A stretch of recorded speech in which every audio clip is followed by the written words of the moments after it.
Yes, so in the previous video I was trying to fit the Renault body onto my modified Beetle floor pan, and then I rudely interrupted myself to do the caster shims here on the front suspension. So let's try again, shall we?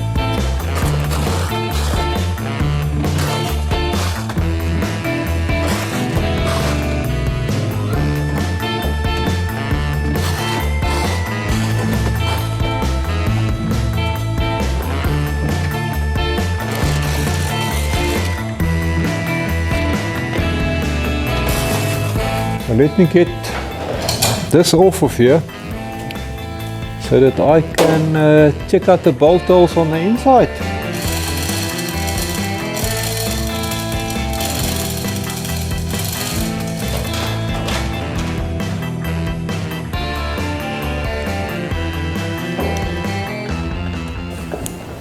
I'm just going to undo these straps so that I can open the doors, so I can get in there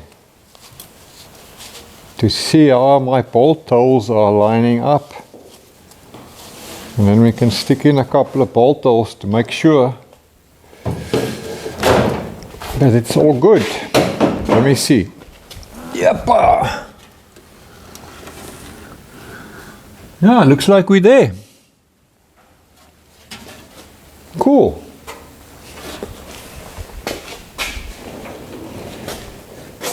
Check out the back here.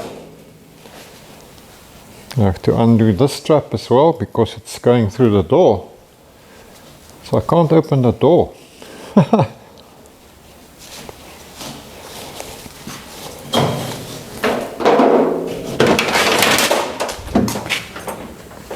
Yes, that's looking nice. We'll go find some bolts. I got my back body mountings in place through this mounting bracket that I welded in here. I had a bit of a clearance issue here. This lumpy bit here on the gearbox was catching on the body. So I just hacked open a hole to provide some clearance. I will tie this up a little bit later. Maybe just make a little cover here. And yes, I did have to pay with a little bit of blood in the process as well. I also snugged up these body mounting bolts here in the front on the bracketry I built in this part. And then finally, these two bolts right here, it goes through this bracket I built in an earlier video. It ties into the front suspension. So now the body is lined up, it's not going to go anywhere. We can have a good look at how it now sits. I tell you, this thing really is a glorified go-kart. I'm about 5'11", and look how low it is. If I measure here off the floor, this drip rail is only about 4 foot off the ground. I mean, it really is low, eh? So I played here with my front end adjusters that I built in an earlier video, and I'm currently about 6 inches, 150 mm off the ground. I don't think I want to go much lower, given the dirt roads that we have to drive to get to the farm here. So I think I'm going to settle on that for ride height up front. Obviously, when I add additional body weight, engines, fenders, glass, all of the rest of it, she'll drop down a little bit more, but easy enough to just adjust it back out. So that's going to be it for now. Let's have a quick look at the back. Some negative camber here currently. You can see it if you compare it to the front wheel. But I like it. It's kind of sexy. This camber came about purely from a random setting I did when I was assembling the pan. Just took a guess. Again, when the engine is added and the body weight, you're going to get more camber, but when everything has been assembled, I can just reset this to what I want. Maybe a little bit less camber. I don't know, we will see. I think I'm just going to jack the back end up a little bit so that we can see what it will look like with slightly less camber. You can see it's probably kind of busy changing right now.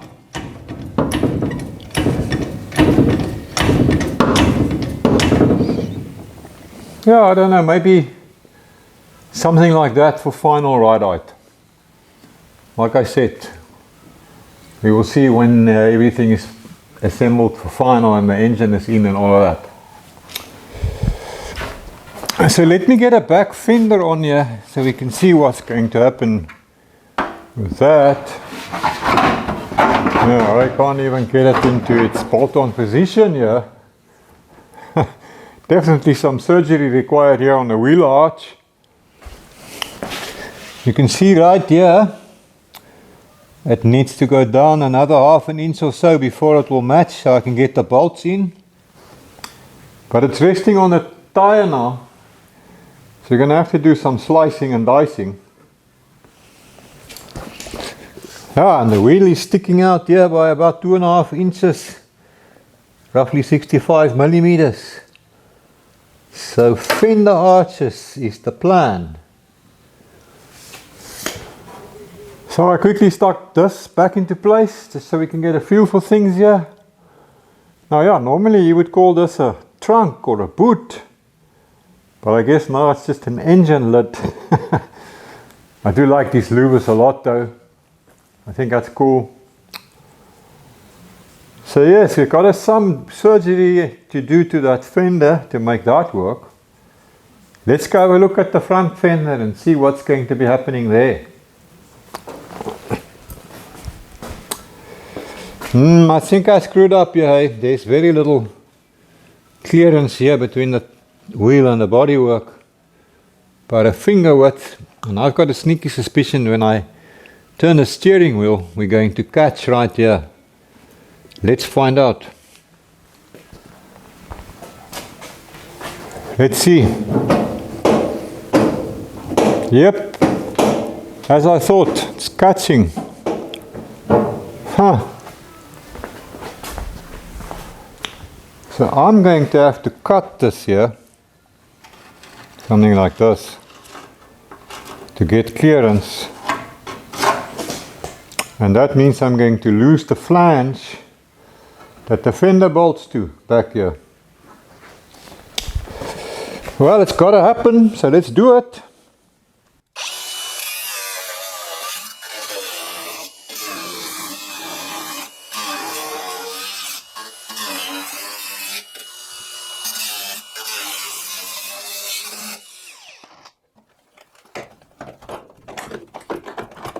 Okay, so now the wheels are clear. Let's see. Ah yes, problem solved. It's very close, but the wheel can't move back any further. So we should be good. I'm going to just jump on the front of the little car to make the suspension work, and we will just verify that it can't touch. Get in here.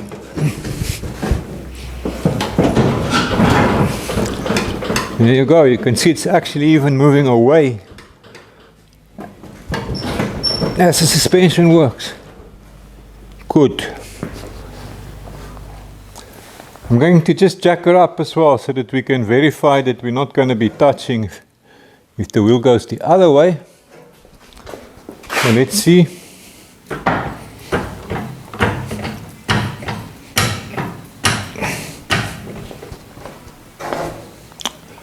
Nope, no touching. In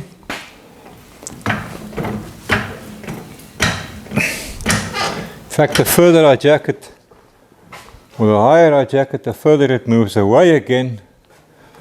So no, we're good now.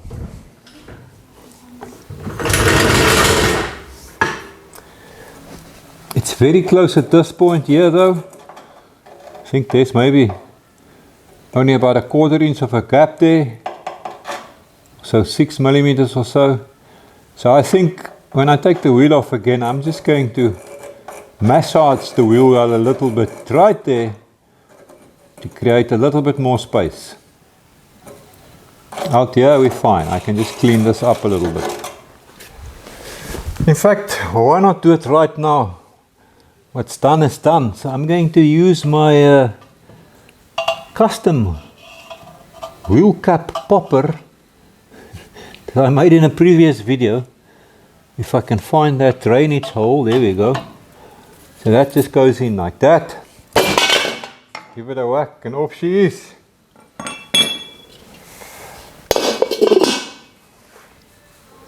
I'm just going to get the wheel off, then we can swing a hammer.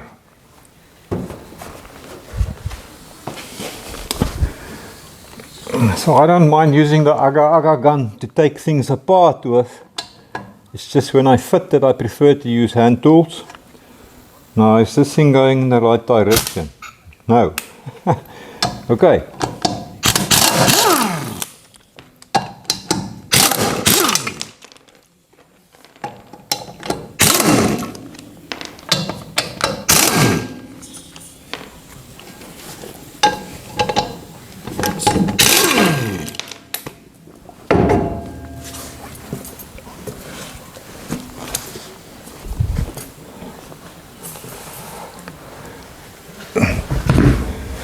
Right, now I can get in here with a hammer. About here where I marked it. That's where we need to massage it.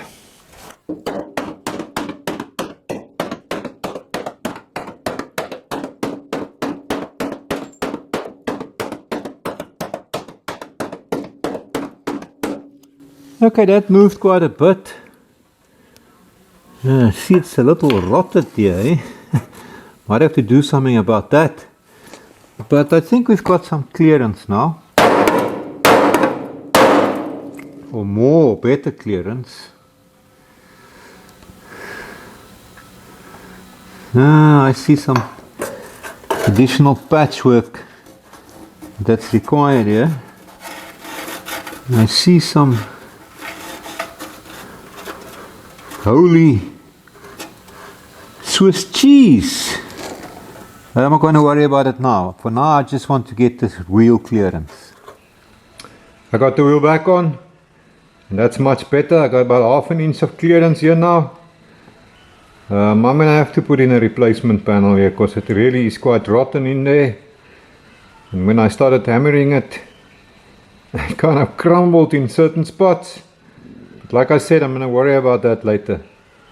I'm not going to stress about doing that right now. Well, I massaged this side a little bit as well. I see some previous cowboy added a pretty nasty patch piece in here. Might have to do something about that. Or not. Okay, let's try this front fender, shall we? See how that's going to fit.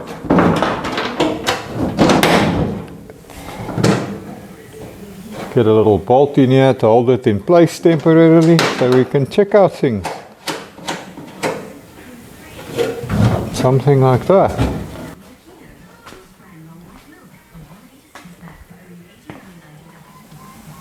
Huh? What's going on here now? Look how far back this wheel is sitting now. It's actually touching the fender right there. It's not sitting in the middle of the archway anymore. Something went wrong somewhere. What the hell? So a little bit of time here in my thinking chair, and I got this business figured. I now know where I went wrong. Let me show you where I screwed up. So I got the model out again that we used in a previous video to talk about caster shims and explore caster angle, because I'd like to show you something here. So when I measured for shortening the pan, or deciding how much I need to shorten the pan, the suspension was sitting approximately something like that. But since then I've lowered the suspension where it's now sitting somewhere there. Now if you look at this ruler that I clamped on here and that point, you can see that as you lower it, the whole wheel actually moves backwards. And it makes sense if you think about it, because this arm moves through an arc. So let's see if we can measure how much change we got. So I made a little bit of a drawing. So check here. Our concern is actually with the position of the spindle itself. So this bit of cardboard here indicates that. If we assume this is the position where we started and we lower the suspension, you can see how that spindle moves through an arc. And then the maximum position is about there, which I've measured to be about 20 millimeters of movement backwards. It's not super accurate. For that we would need to make a fancy technical drawing. But for our purposes that's good enough. And you can also see that that's the maximum position, and if you drop even more, that position will actually start moving forward again.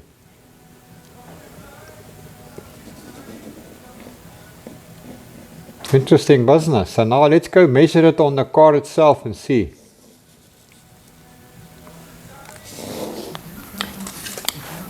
And it makes perfect sense too, because if this wheel was to move forward by about 20 mil or 3/4 of an inch, we'll be right on the money, man.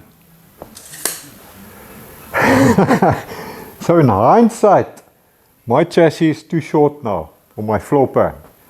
It should have been longer by 20 millimeters. But never fear when death is near. We'll make a plan. Don't worry. So looking at it from the front, this little fat wheel sticks out a lot, eh? It's almost 4 inches, 100 millimeters. So I would like to make this wider.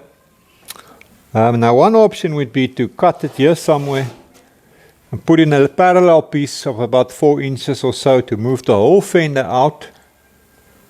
But I don't think that's the answer. I don't want to do that, because if I move the whole fender out, this door section would also need to move out.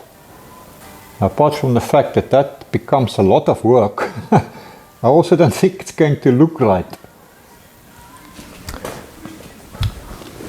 So another option would be to leave the door like that. You move this whole business out 4 inches or so, that you end up with something like this.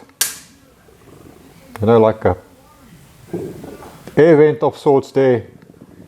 Like they have on these more modern builds. What do they call it? An overbody fender or something like that. I'm not sure. But no, I don't think that's going to work. I don't like it. I think it doesn't suit the build. And this little car with all its rounded lines everywhere. So no, I don't think that's an option for me either. My thoughts is to go for a widened fender arch scenario. So we will start from that point, come up something like this to that point there, and then fill this in. Same in the front. Something to that effect. That's what I have in mind. Something like this up front. I'm trying to simulate it with my tape measure. Moving from there to about here, and then we fill in the space in between with some fresh metal. Yeah, that's what I think I'm going to do. And then of course I've got to correct my fender arch misalignment, if I can call it that. So I must either cut it more open here to provide the clearance we need here. But another idea is to possibly cut this existing fender arch out completely and then move it back some. Or something to that effect. We'll see. Okay, well, a fair bit of work ahead, but at least we have a rough idea where we want to go with this now. I think I'm actually going to go down to the house and see if there's any of my wife's oatmeal cookies left. Then I can fortify my thinking while I give all this some more thought. So thanks for hanging out with me. I enjoyed your company. I'll see you in the next video. Until then, have a lekker one, my brothers. Whatever makes you happy, it just depends on you. So think a little bigger and dream